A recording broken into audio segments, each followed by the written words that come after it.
121 e 122. Estamos iniciando mais uma aula através do YouTube, continuação do módulo número 2, da apostila número 3, porque já estamos no terceiro bimestre. E nós estamos estudando com vocês relacionado aos modelos de movimentos separatistas que estão ocorrendo no mundo todo. Nós já estudamos com vocês sobre o modelo de movimentos separatistas do continente europeu, focalizando a Espanha, o Reino Unido. Depois também vimos a herança do antigo sistema da URSS. E hoje vamos estudar com vocês relacionado a movimentos separatistas do continente asiático. Depois, pela frente, vamos estudar o continente africano e finalizamos, vamos estudar o continente americano. Já estamos na segunda semana do mês de setembro, né?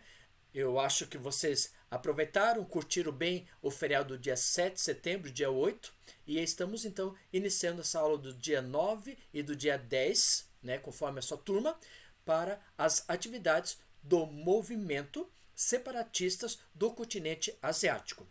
Vamos então iniciar a nossa aula pedindo a presença de Jesus Cristo através de uma oração. Oremos. Obrigado a Deus pelas bênçãos concedidas a cada aluno da 121 e 122. Venha estar presente com cada aluno, abençoando, protegendo e guiando, concedendo as suas ricas bênçãos a eles, que eles possam ter a tua paz, o teu amor, a tua presença que vem dos altos céus.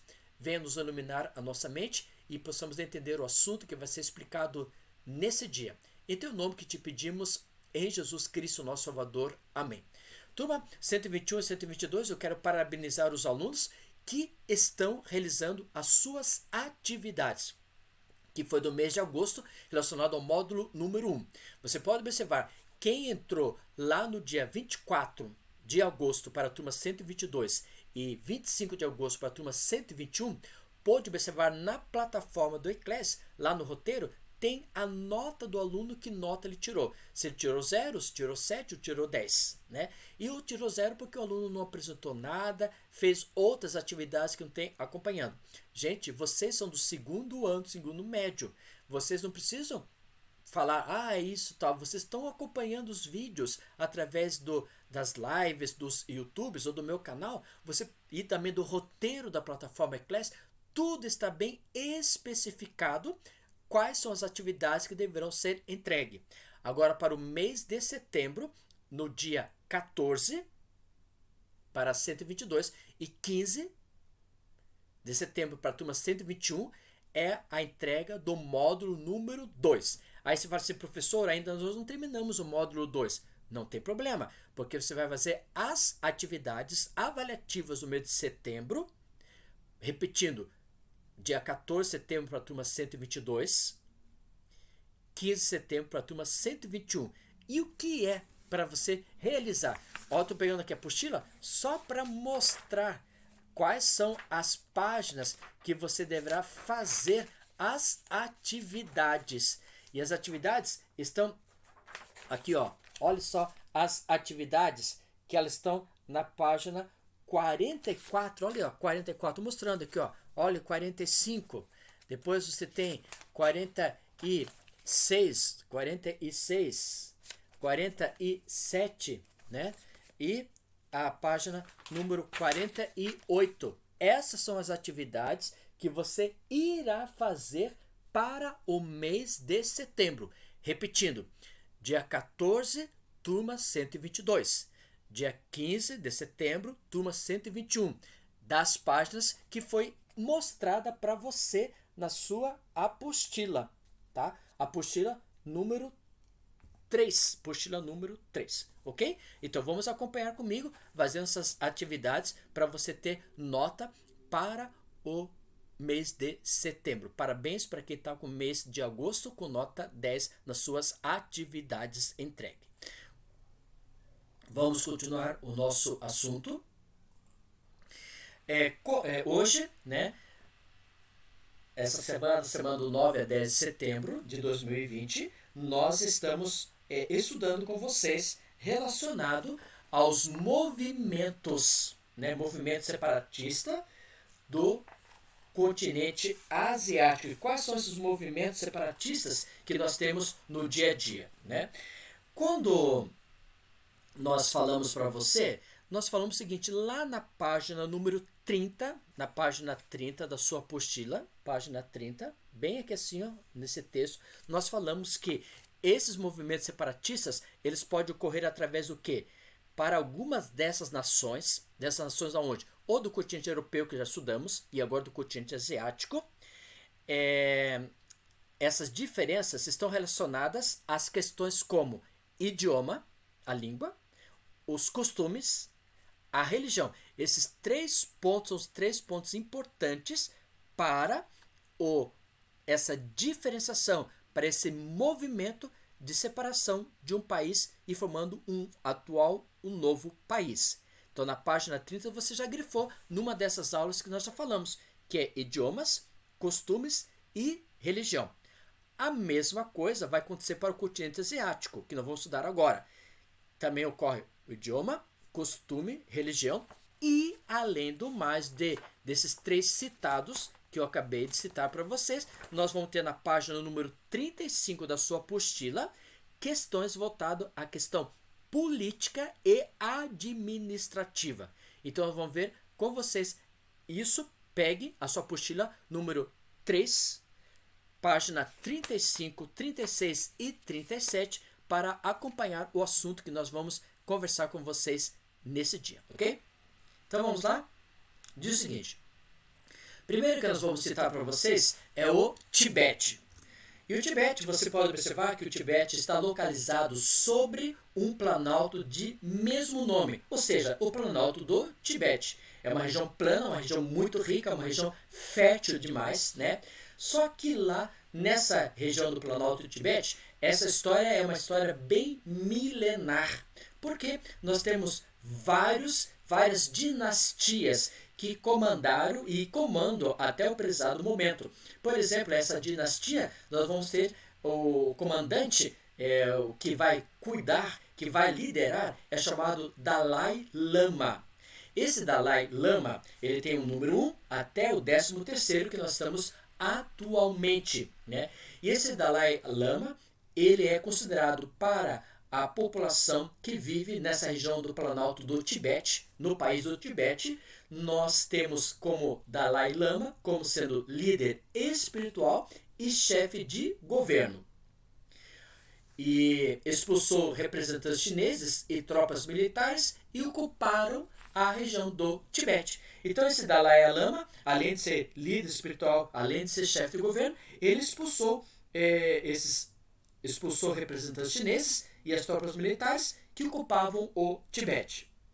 E ali também coloquei a ONU, né? Você pode observar, eu coloquei a ONU aqui. A ONU diz o seguinte: quando a ONU foi constituída, não houve nenhum pronunciamento a respeito da causa tibetana. Ou seja, os tibetanos, então, eles estão localizados nessa região do Planalto do Tibete, com já a 13ª dinastia, chamado Dalai Lama. Esse Dalai Lama, ele vai ser um líder espiritual, um líder no governo, e também esses representantes chineses ele expulsou dessa área, e a própria ONU ainda não configurou a estrutura de um país chamado Dalai Lama, porque tinha formado naquela época, né, do início. Aí, em 1950, nós tivemos um conflito com a China, né? Após um violento conflito, a China tomou posse do Tibete e transformou em uma região autônoma. Quando você fala em uma região autônoma, eu estou falando o seguinte: Planalto do Tibete, que é o Tibete, ele expulsaram os chineses lá na 13ª dinastia. Mas em 1950 não tinha formação da ONU ainda por enquanto esse período, né? Que foi em 49, mas 50 até se formar não deu essa configuração de um território. Os chineses em 1950 expulsaram, né, daquela região do Planalto do Tibete e começaram grande conflito e formou uma região de estado autônomo. Quando se fala em estado autônomo, não tem bandeira, não tem hino, não tem constituição, não tem território, não tem o seu próprio selo, não tem as suas próprias forças, na própria região. Ou seja, Tibete não é um país, e sim está o quê? Situado dentro da própria China. Por quê? Antes, de 1950, Planalto Tibete, onde tem o Tibete, era um país. Mas a partir de 50, já a China ela toma posse desse local formando o que nós conhecemos como Estado autônomo. Mas em 59, depois de 9 anos, é o 14º Dalai Lama. Então, no primeiro item que eu coloquei, até o 13º estava numa boa, mas o 14º já surge o Dalai Lama. Fugiu como uma comitiva e se instalou aonde? Foi para a região da Índia.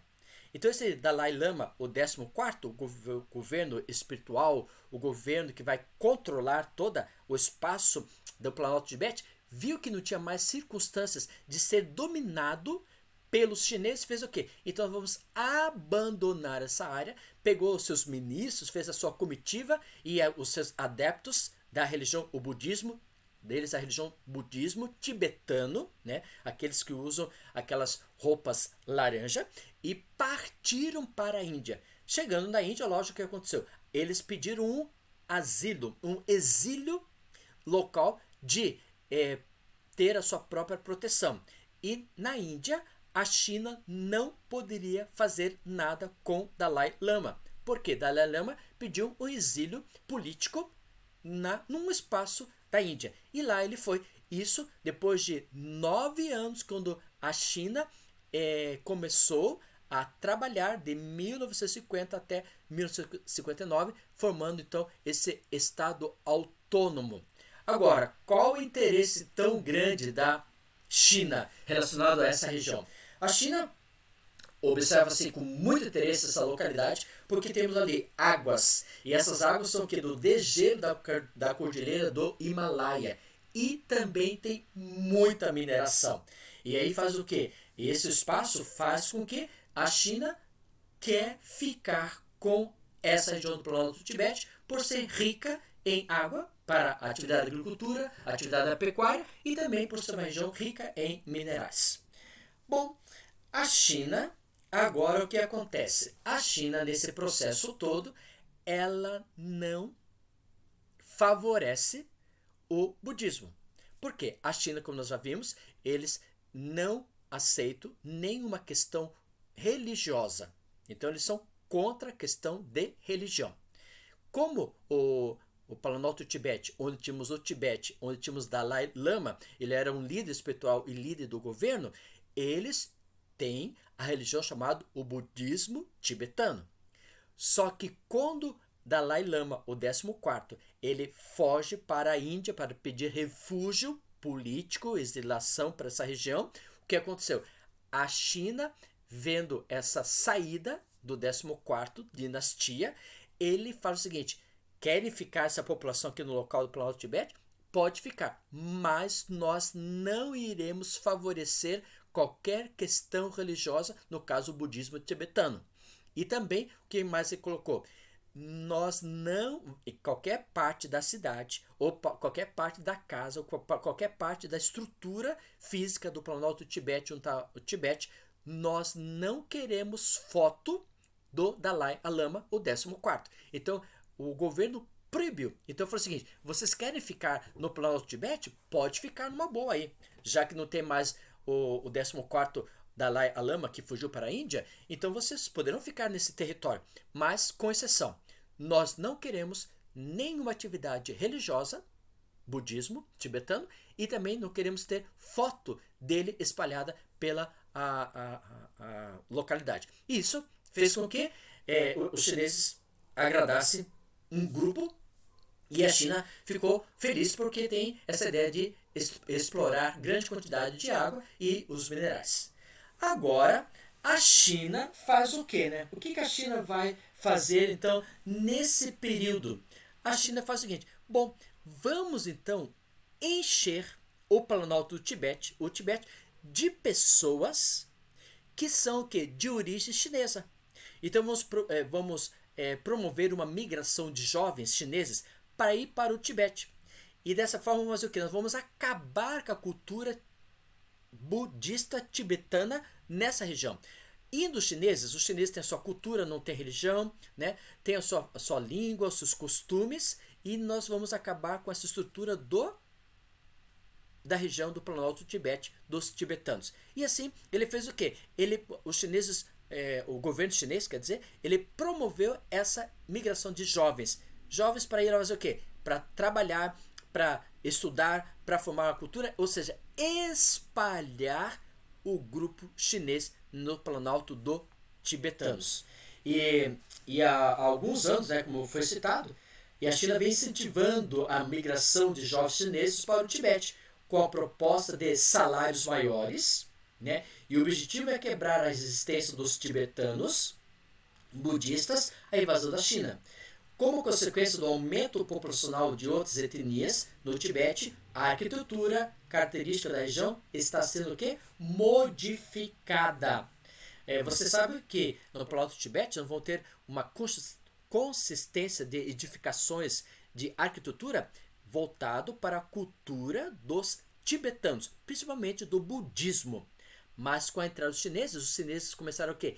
Investir bem forte, bem alto, até pagando salários para os jovens, ter o que? Uma arquitetura de mundo capitalista, um mundo globalizado, um mundo moderno. E isso vai fazer o quê? Vai esquecendo a cultura praticamente dos chineses, dos tibetanos, desculpe. E o atual Dalai Lama, né, como nós podemos observar, o atual Dalai Lama, ganhador do Prêmio Nobel da Paz, reconhece a soberania chinesa sobre o Tibete. Entretanto, em entrevista, ele declarou que está preparando seu retorno para quando houver certo grau de liberdade e que passará a sua autoridade aos tibetanos, que deverão formar o quê? Um governo democrático. Então, por exemplo, a questão ainda continua.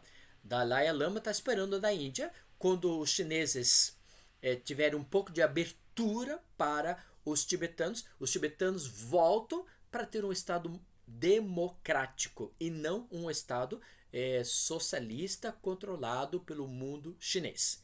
Então isso você pode observar relacionado aos tibetanos, as características relacionadas a essa região. Então esses tibetanos querem um Estado formado, separado do grupo dos chineses, tá?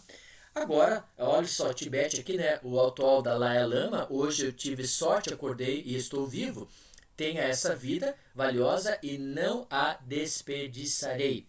Aí você vê bem aqui na China, eu estou passando o mouse, né? Eu estou passando o mouse aqui, nós temos toda a China e bem nessa localidade nós temos Tibete.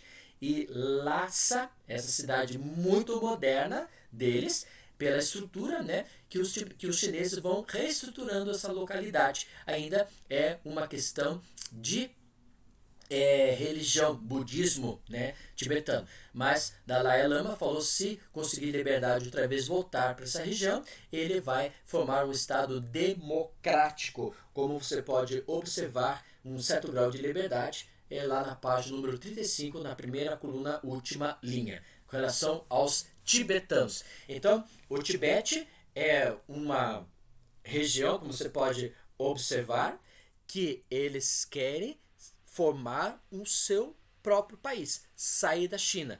Mas, a princípio, não conseguiram pelo processo da estrutura dos chineses. Vamos continuar com outra explicação agora, voltado para, por exemplo, ao Califado Árabe.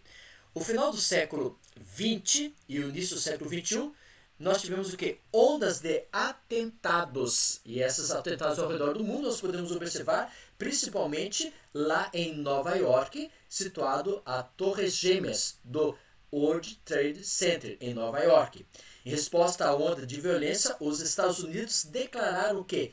Guerra ao terrorismo nessa região, principalmente lá no Afeganistão, que era governado pelo ditador Saddam Hussein.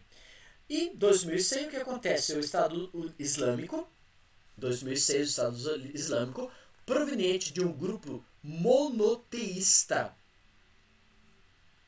radical sunita, que havia jurado lealdade ao Al-Qaeda nesse processo.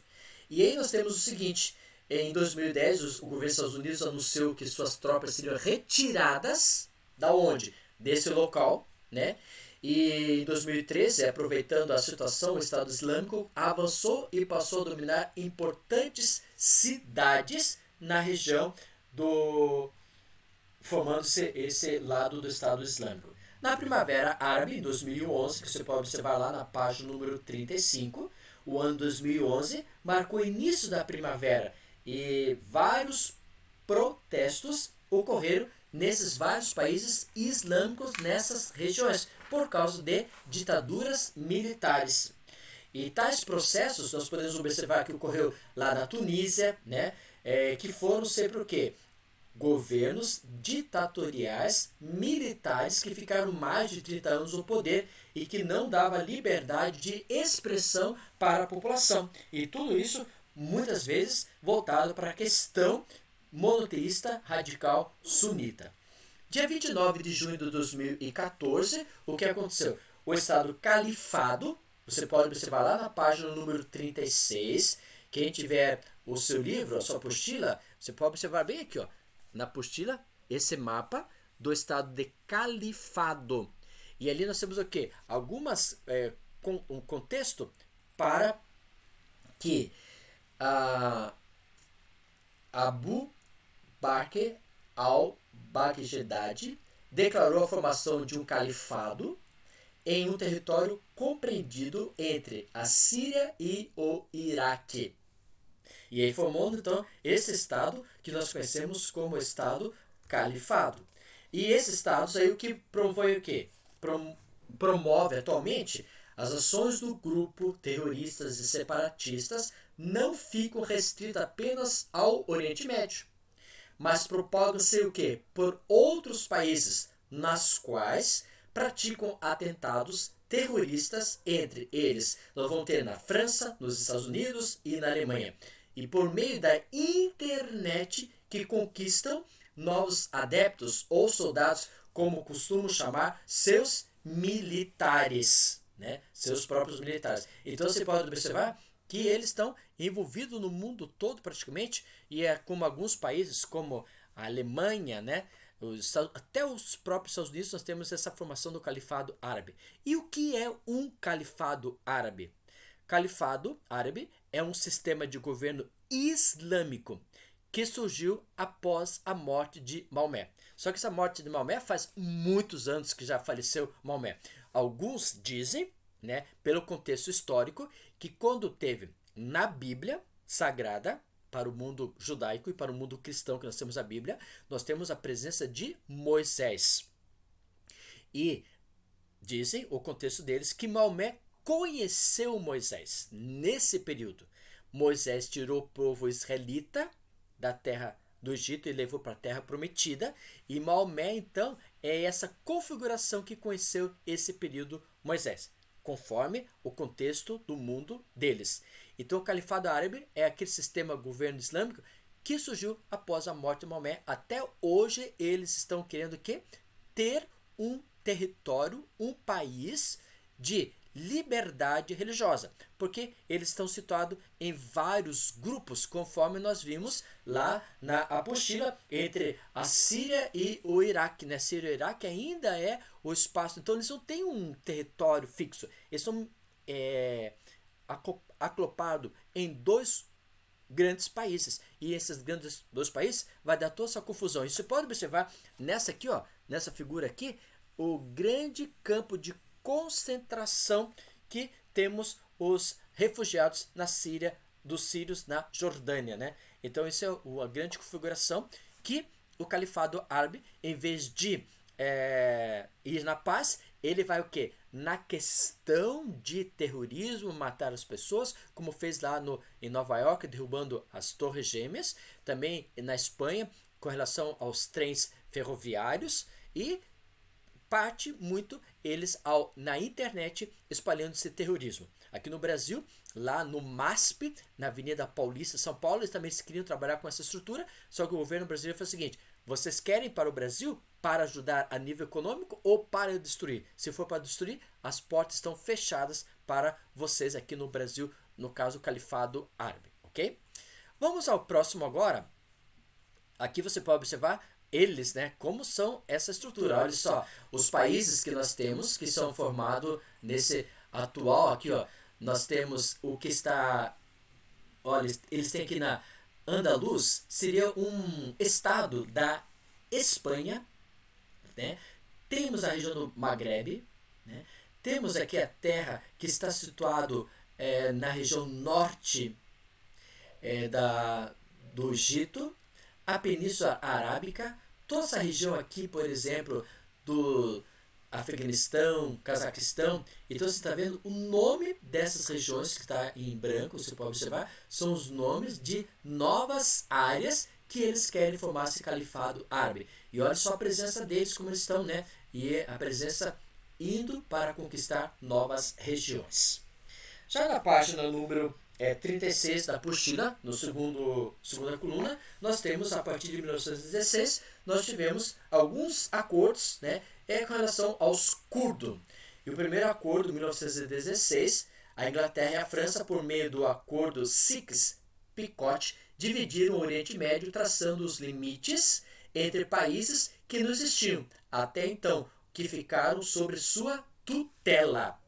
E aí os curdos ficaram o quê? Sem território, né? E aí eles ficaram o quê? Pressionados principalmente por 4 regiões da Síria, como Israel, né? Como Iraque, Turquia e a Síria. Então eles foram o quê? Pediram sua dispersação dessa localidade, já porque os curdos não tinham seu território, como você pode observar aqui na segunda característica. Então, nesse processo, eles pedem dispersa, principalmente entre 4 regiões do mundo, como Irã, Iraque, Turquia e Síria, e algumas comunidades vão até à procura de alguns países europeus e também lá nos Estados Unidos. Quando fala-se países europeus, nós estamos situando, por exemplo, a Turquia, né? Na Turquia europeia. E os curdos, hoje, eles vivem aonde? Na Turquia. Os curdos que vivem na Turquia criaram o Partido dos Trabalhadores do Kurdistão, que é chamado PKK.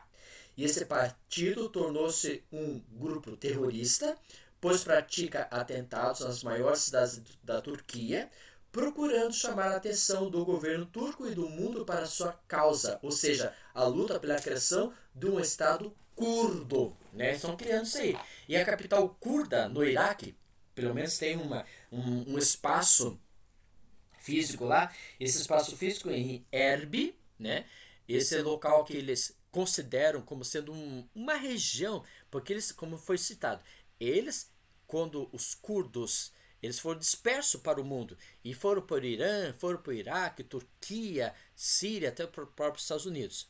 Só que na Turquia eles começaram a destacar-se nesse partido político chamado PKK, Partido dos Trabalhadores do Kurdistão. E esse partido era o quê? Partido de atentados, terrorismo, matar as pessoas e principalmente ver as pessoas que fazem turismo. Istambul é uma cidade muito visitada na Turquia. Não é a capital, porque a capital da Turquia é Ankara, que fica na Ásia, e Istambul fica na Europa, né? Na parte europeia, na Turquia europeia. E então Istambul é muito visitado. Então eles fazem vários atentados para mostrar para o turista e para mostrar para o governo que eles querem um território, um país deles só. E no Iraque, né, nessa região do Iraque, eles têm lá uma cidade chamada Erbil. E aí eles se intitulam como essa cidade de Erbil, sendo a capital dos curdos. Mas ainda o governo, a ONU e a própria região do Iraque não coloca como sendo aquele pedaço ou território dos curdos. E aí por isso tem muito conflitos constantemente nessa região, pelo fato de que eles querem o quê? Um território com a sua própria bandeira, a sua própria constituição, o seu hino, o seu selo, as suas armas e assim por diante. E aí quando o mundo não reconhece, esse PKK, Partido dos Trabalhadores do Kurdistão, estão lutando constantemente para ter o seu país reconhecido pelo mundo, mas a princípio ainda não teve essa estrutura, né? Então esses são os curdos, e os curdos que vivem no Iraque, nessa região de Erbil, nós podemos observar uma cidade próspera que administra as riquezas produzidas na região, dentre as quais se destaca o petróleo, o ouro e o magnésio. E essa região tem sido alvo dos ataques dos Estados Islâmicos, que pretende, como já vimos, institucionalizar um califado islâmico naquele anterior, né? E a região possui algumas minorias, como a do cristãos e azídies, que têm sido vítimas das atrocidades produzidas pelos extremistas islâmicos. Os combates ao exército curdo, denominado de Peshmergas, com o Estado Islâmico tem sido intenso. Entretanto, com o apoio de drones e de ataques aéreos, foram reconquistados cerca de 95% do território, que já se encontrava nas mãos do Estado Islâmico. Como esse é um conflito em andamento, é muito importante que você se mantenha informado pelo que está ocorrendo atualmente. E lá você pode até observar que nessa região que os curdos querem fixar-se residência, o Iraque não quer, porque essa região ela é muito rica e próspera o quê? Petróleo em grande quantidade. Também tem, além do petróleo, tem o ouro. Então tem o ouro negro, como é chamado o petróleo, e o ouro branco, que é o ouro. E além do mais, tem manganês. Então é uma região extremamente rica nessa região. Por isso que Iraque não aceita essa formação dos curdos na cidade de Erbil. E nesse período também teve o processo Saddam Hussein, que até armamentos químicos foi trabalhado nessa composição. Então o curdo é uma outra região, né, que nessa divisão que teve em 1916, através desse acordo entre a França e a Suíça, eles não delimitaram um território fixo para os curdos. Então, essa população se dispersou, indo para o Irã, para o Iraque, Turquia, Síria, Estados Unidos, né? E lá na Turquia, eles, para rebelar para o mundo todo, fizeram esse processo PKK. E um grupo está situado lá numa cidade chamada Erbil, que eles institucionalizaram como sendo a cidade capital dos curdos. Mas o Iraque não quer nada com isso, porque essa região é uma região rica e extremamente voltada para petróleo, voltado para o magnésio e voltado para o ouro. Então essa é uma outra configuração de movimentos separatistas que ocorrem no continente asiático, que são os curdos. O outro movimento que nós temos aqui é os curdos. Aqui até as mulheres estão na luta para o seu próprio espaço. Olha só, essa dispersação foi grupos para a Síria. Você pode observar, um grande grupo foi para a Turquia, o espaço maior foi a Turquia que nós temos, foi gente para a Armênia, foi gente para o Azerbaijão, foi gente para o Irã, foi gente para o Iraque, mas a maior predominância é o espaço da Turquia. E lá no Iraque, como já citamos, né, na cidade de Erbil, fica mais ou menos nessa localização quando eu estou passando o mouse, aqui nessa região, nessa cidade chamada Erbil, porque a capital do Iraque é Bagdá, né? Então aqui nessa região aqui, eles formaram uma cidade, e essa cidade que nós chamamos de Erbil, e ela é rica em petróleo, rica em ouro, rica em magnésio, e lógico, os curdos não querem ser dessa região, porque é uma região que já está rica a nível de matéria-prima, né? Então nesse pintado de laranja, que está observando a cor mais escura, é o local da predominância dos curdos, e a predominância está situada ainda na Turquia asiática. Sri Lanka já é outro grupo que nós podemos observar lá na página 37 da sua apostila, vive na maioria hinduísta tamil, que sofre discriminação da população singalesa, de maioria budista, há muito tempo. E entre esses anos de 1976 a 2009, praticamente se ocorreram lá 33 anos, irrompeu um violento conflito separatista entre os Tigres da Libertação do Tamil e além e as forças armadas do governo Sri Lanka. e nos 30 anos de conflitos deixaram um saldo de mais de 70 mil mortos nos combates em atentados ou assassinatos. Finalmente, o conflito chegou ao fim com a morte do líder dos Tigres em 2009, completando esses 33 anos, né, de grande conflito que surgiu nessa região para o mundo separatista. Um fato que, de certa forma, podemos contribuir para o enfraquecimento do movimento foi o tsunami que ocorreu nessa região. E o tsunami, em 2004, atingiu a província de Aceh, ao norte de Sumatra, contribuiu para o fim do conflito entre o governo da Indonésia e o movimento separatista, Aceh Livre, que desenvolvia desde a década de 1970. Então, nós podemos observar que, através desse tsunamis que ocorreu, tsunamis são o quê? Nós temos maremoto, que ocorrem em águas oceânicas. Agora, tsunamis são movimentos através dos ventos que vai provocar ondas mais elevadas, acima de 25 metros de altura, que ocorreu no Oceano Índico e acabando essa província de Aceh, no norte de Sumatra. E com isso fez o quê? Com esse aspecto natural que ocorreu, como eles são budistas, eles observaram que não deu para formar esse novo espaço de estrutura. Então, Sri Lanka ainda tem lá esse conflito com essa província de Aceh, como você pode observar. Sri Lanka, como você pode observar aqui, né, bem aqui eu estou passando o mouse, nessa região aqui de Sri Lanka, Indonésia, toda essa localidade aqui que é banhada pelo Oceano Índico, teve uma grande configuração do tsunami em 2004, atingindo essa província do Aceh, e com isso, essa destruição, a devastação da costa Sumatra após o tsunami, os fins dos conflitos entre o governo da Indonésia e o movimento separatista Aceh Livre, que se desenvolvia desde 1970. Aqui, finalizando a China, nós temos aqui uma grande diversidade de formação étnica. E aí nós temos desde 1940 o Estado socialista. O Estado se mantém coeso em torno do sistema socialista, fundado no fim da década de 1940. Porém, essa situação ocorre pelo uso do poder militar que adquiriu ao longo dos anos. E lá nós vamos ter o quê? Esses dois grupos de etnias que nós podemos observar. Nós temos, por exemplo, o grupo da etnia Hui e o grupo chamado Uigur.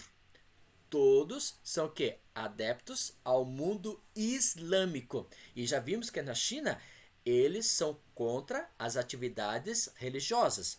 E principalmente esses dois etnias são etnias voltadas para o grupo de religião que é chamado de do mundo islâmico, né?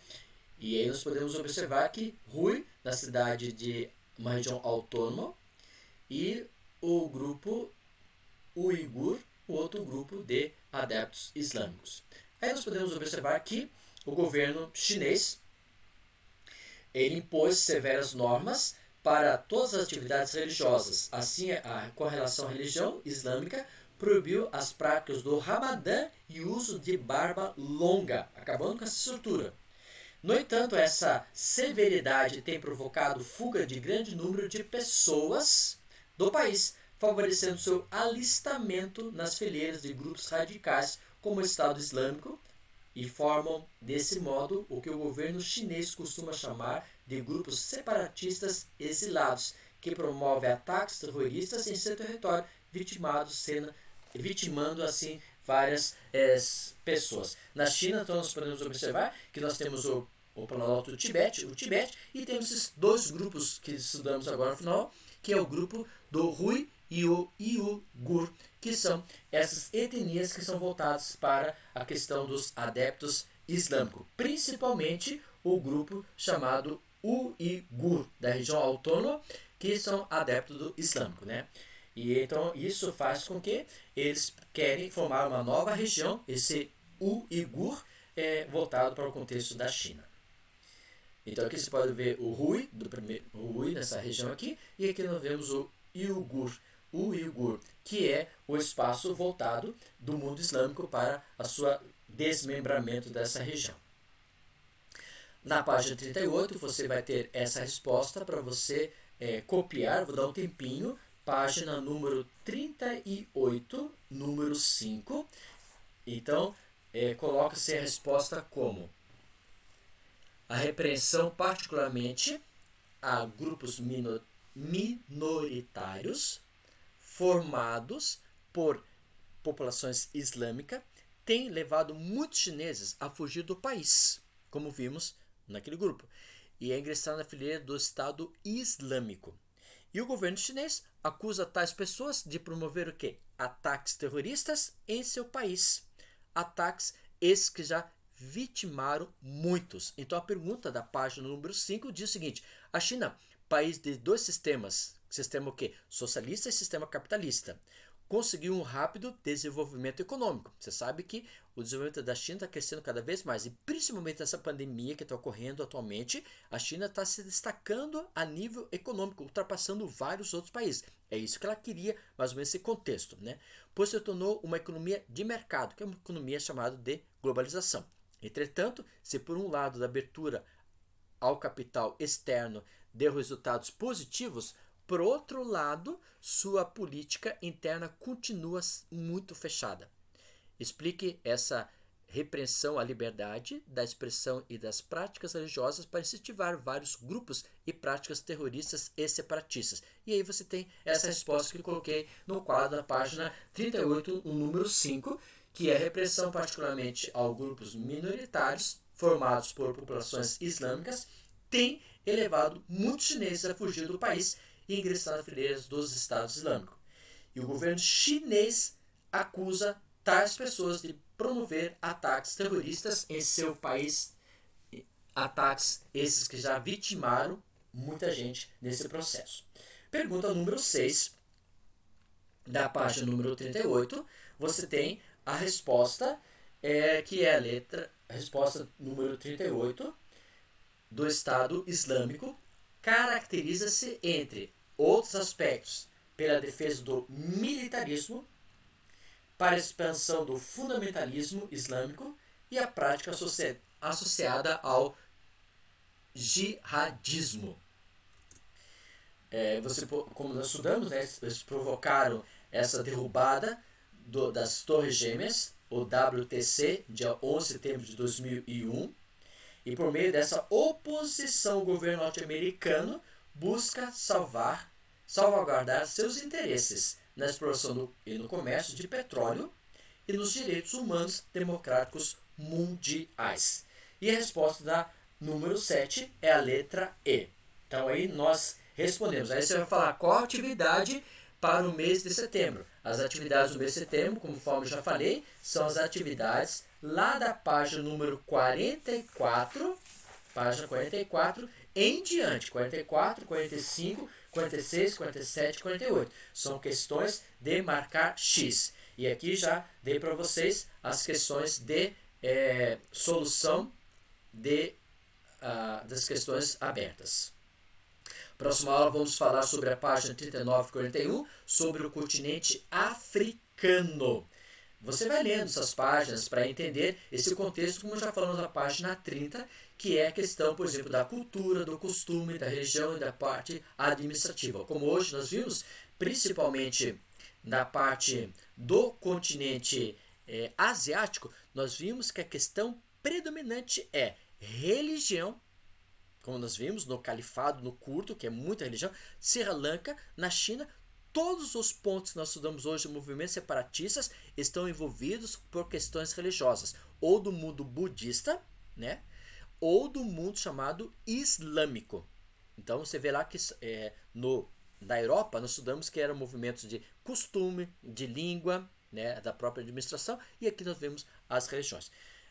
Gostaria que você pudesse ler essas páginas, curta os vídeos, né? E assim nós vamos continuando o nosso estudo, e na próxima aula o continente africano. Vamos finalizar com uma oração. Obrigado a Deus pelas bênçãos concedidas a cada aluno da 121 e 122. Que o Senhor possa estar presente com eles, abençoando, protegendo e orientando, para que eles possam ter a tua paz, o teu amor e a tua presença de Espírito na vida deles. Também estenda essas bênçãos aos seus queridos familiares, em teu nome que te pedimos, em Jesus Cristo, nosso Salvador. Amém. Muito obrigado pela sua participação, pela sua presença e que Deus possa abençoar vocês. Até a próxima gravação. Tchau, tchau. Fui.